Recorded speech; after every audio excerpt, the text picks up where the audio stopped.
What happens when a veteran cop with a history of bias unknowingly pulls over the state's most powerful man? This encounter is about to change everything. For him, for the community, and for the future of justice.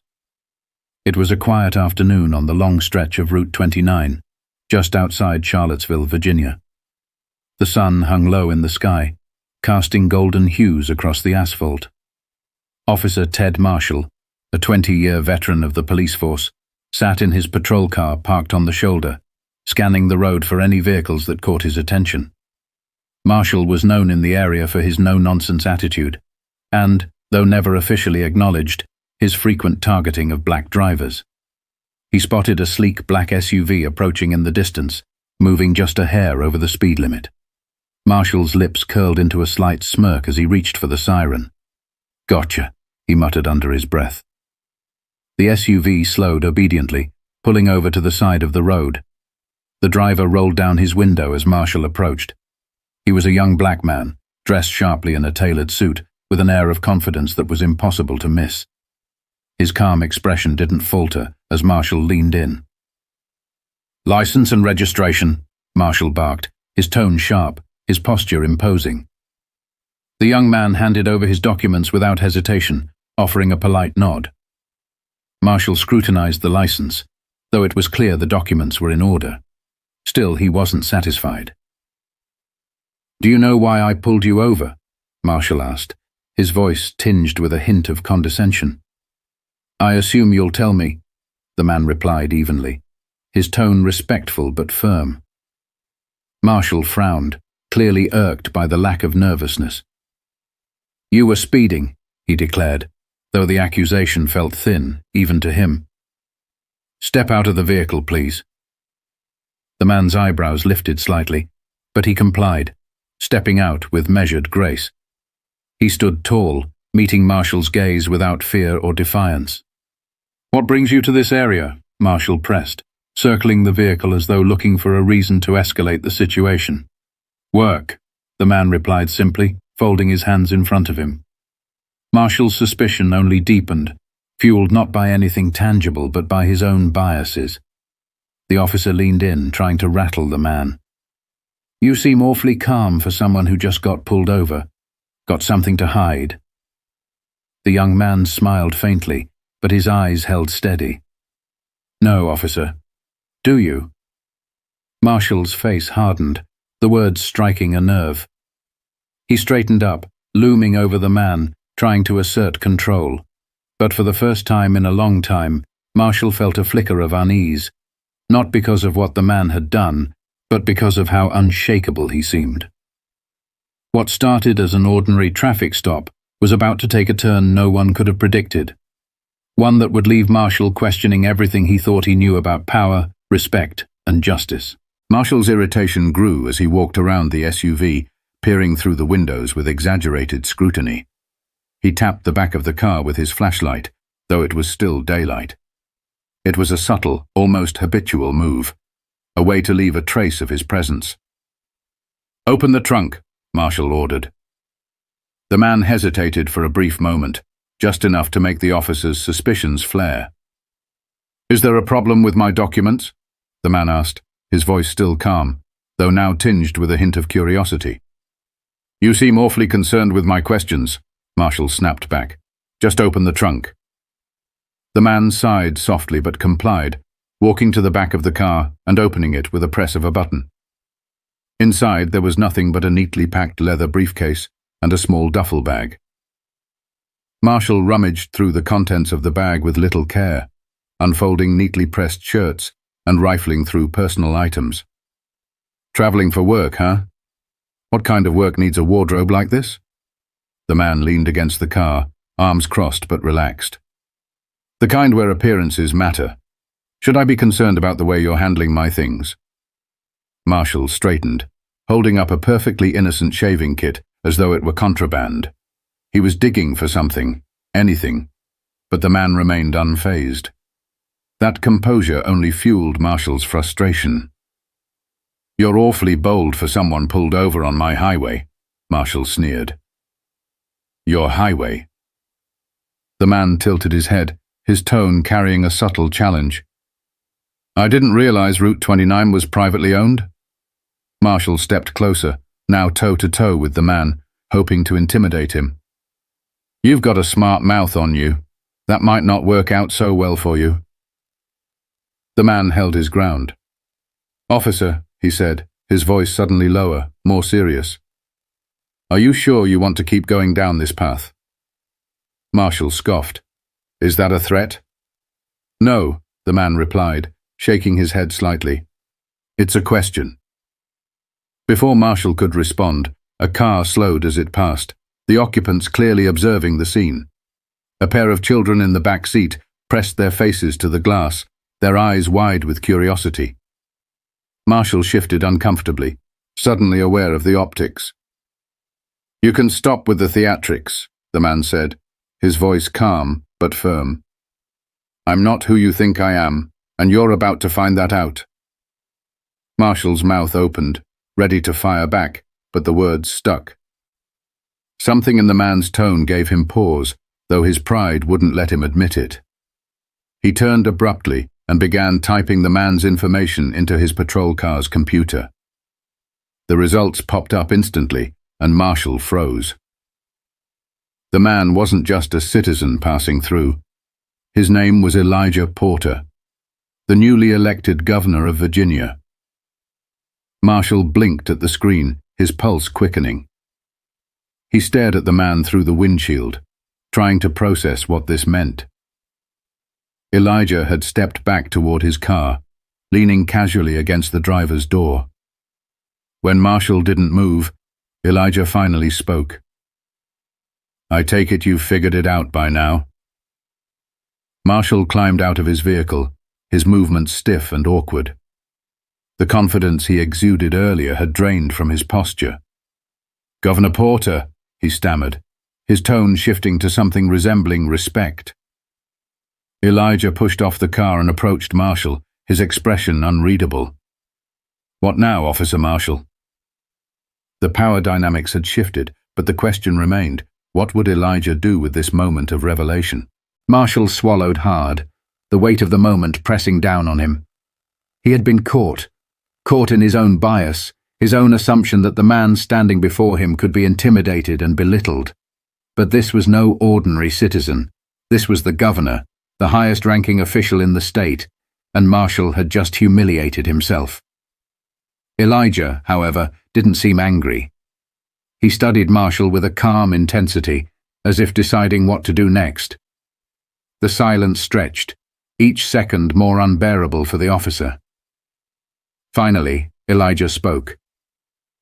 Let's talk about what just happened, he said, his voice steady but pointed. I complied with every request you made. My documents are in order. I broke no laws. And yet, here we are. Tell me why. Marshall opened his mouth but found he had no answer. At least not one he could give. He shifted uncomfortably, gripping his belt like it was a lifeline. I was just doing my job, he muttered, though even he didn't believe it. Elijah's eyebrows lifted slightly, his expression almost pitying. Your job? Is that what you call this? He gestured toward the open trunk and the contents that had been carelessly tossed aside. Tell me, Officer Marshall, do you pull over every car like this? Or just the ones where the driver looks like me? Marshall's face reddened, but he couldn't deny the truth. He looked down, avoiding Elijah's gaze. I didn't know who you were, he admitted quietly. Exactly, Elijah said, his tone sharpening. You didn't know who I was, but you assumed I was someone you could treat like this. Someone you could dismiss, humiliate, maybe even intimidate. And why? Because of the way I look? The car I drive? Tell me, Officer Marshall, what was it? Marshall's hands clenched into fists at his sides, not in anger, but in shame. He began, but Elijah held up a hand, cutting him off. Save it, Elijah said, his voice soft but firm. I'm not here to humiliate you. I'm here to teach you something. Whether you learn it or not is up to you. Marshall's head jerked up, confusion flickering across his face. Teach me? Elijah nodded. You're going to come with me. There's a community forum tonight in a neighborhood not far from here. You're going to sit there and listen to the stories of the people you claim to serve. Maybe then you'll understand the impact of what just happened here. Maybe then you'll see the bigger picture. Marshall blinked, taken aback. You want me to go to a forum? I don't want you to, Elijah said. I'm telling you to, as your governor. His voice left no room for argument. Marshall hesitated, his pride warring with the undeniable reality of the situation. But deep down, he knew he didn't have a choice. Fine, he said gruffly, though his tone lacked its usual bite. Elijah didn't respond immediately. Instead, he stepped closer, his eyes locked on Marshall's. This isn't about embarrassing you, he said quietly. It's about making sure you never do this to anyone else. Not because you're afraid of who they might be, but because you've learned to respect everyone equally. Marshall stared at him, the words sinking in. He gave a reluctant nod, though his face betrayed the turmoil brewing inside. Good, Elijah said, turning toward his car. Follow me. I'll make sure you're seated front and center. As they drove toward the forum, Marshall couldn't shake the feeling that this night was about to change everything, for better or worse. The two cars pulled into the parking lot of a modest community center in Charlottesville. A small crowd had already gathered, their voices mingling in a hum of anticipation. Inside, rows of folding chairs faced a raised platform where a microphone stood, waiting to amplify voices that had long been ignored. Marshall stepped out of his patrol car, hesitant and unsure. He glanced at Elijah, who stood by his SUV with the same calm composure he'd shown throughout their earlier encounter. The governor gestured toward the building with a nod, signaling for Marshall to follow. The room was packed. Men, women, and teenagers filled the seats, their faces a tapestry of emotions: weariness, hope, frustration, and resilience. Some glanced at Marshall as he entered, their expressions guarded. His uniform, once a symbol of authority, now felt like a scarlet letter under their scrutiny. Elijah led him to the front row, where a seat had been saved. Marshall sat stiffly, his hands resting on his knees, as Elijah approached the microphone. Ladies and gentlemen, Elijah began, his voice steady and commanding. Thank you for coming tonight. This forum exists because your voices matter. Too often those in power forget that. Tonight we're here to listen, to learn, and to grow. And that includes me, and others who serve our community. His gaze flicked toward Marshall, subtle but pointed. The room buzzed with murmurs, and then the first speaker stepped forward. She was a middle-aged woman with tired eyes and a voice that trembled as she began. My son was pulled over last year, she said. He was 17, just got his driver's license. The officer said his taillight was out, but we checked it the next day. It wasn't. Her voice broke. He was so scared. He called me from the car, whispering, afraid to even reach for his license. Marshall shifted in his seat, his discomfort palpable. He wanted to look away, but the weight of her words anchored his gaze. Speaker after speaker followed. A young man recounted being frisked while walking home from work because he fit a description. An elderly man spoke of the fear that gripped him whenever his grandchildren left the house. A teenage girl described being asked why she was in a nice neighborhood, as if her presence alone was suspicious. With each story, Marshall felt the walls of his own defenses crumbling. The words hit harder than he'd expected, each one peeling back layers of denial he hadn't realized he carried. Then, a young boy, no older than 10, approached the microphone. His small hands gripped the stand as he looked out at the room. My dad tells me to always be polite to police, he said, his voice high and clear. But sometimes I think even if I'm polite, they won't like me anyway. Is that true? The silence that followed was deafening. Marshall's chest tightened as he watched the boy step down, his question hanging in the air like a challenge no one dared to answer. Elijah returned to the microphone, his gaze sweeping over the audience. "This," he said, his voice heavy with emotion, "is why we're here. To face the hard truths, to own up to the damage that's been done, and to make sure the next generation doesn't grow up thinking respect is a one-way street." He turned toward Marshall, his expression unreadable. "Officer Marshall, would you like to say something?" Every eye in the room shifted to him. For a moment, he couldn't move. Then slowly he rose to his feet. His hands trembled slightly as he adjusted his belt. He cleared his throat, his voice rough but sincere. He hesitated, then forced himself to meet their gazes. "I've spent years thinking I was doing my job the right way, thinking I was enforcing the law. But tonight, I realize I've been enforcing my own biases instead. And for that, I'm sorry." A ripple of surprise moved through the crowd. Marshall swallowed hard, continuing, "I don't expect forgiveness, and I don't expect trust overnight. But I promise you this, I'm going to do better. I'll start by listening, by learning, and by making sure my actions reflect the respect every one of you deserves." The room was silent for a beat, then someone began to clap. Slowly, others joined in, the sound growing until it filled the space. Marshall's throat tightened, but this time it wasn't from shame. It was from something else. Something like hope.